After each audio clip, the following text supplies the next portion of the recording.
আমাদের নদীর পাড়ে বাসা। এখানে 20 থেকে 25 ঘর আমরা হিন্দু মুসলিম আছি।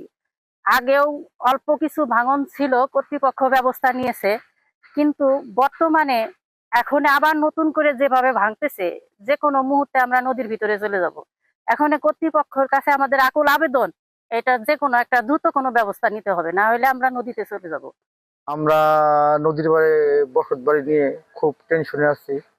আমাদের এখানে 20-25 ঘর নদীর তলে, একেবারে তলায় যাওয়ার মতন।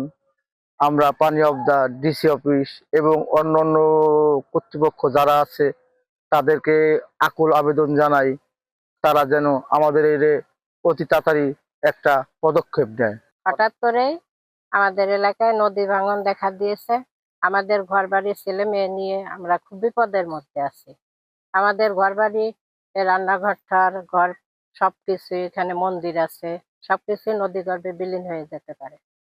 তাই আমরা আপনাদের উপরস্থ ব্যবস্থাপনার কাছে আকুল আবেদন, আমাদের অতি সত্বর এর একটা ব্যবস্থা আপনারা গ্রহণ করুন।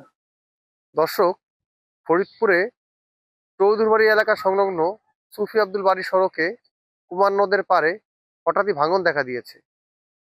এখানকার প্রায় 20-25টা পরিবার এর বাড়িঘর যে কোনো সময় ভেঙে যেতে পারে। তারা একটা অনিশ্চয়তার মধ্যে জীবনযাপন করছে। কর্তৃপক্ষের কাছে তার আকুল আবেদন জানায় এর একটি আশু ব্যবস্থা কর্তৃপক্ষ যেন গ্রহণ করে।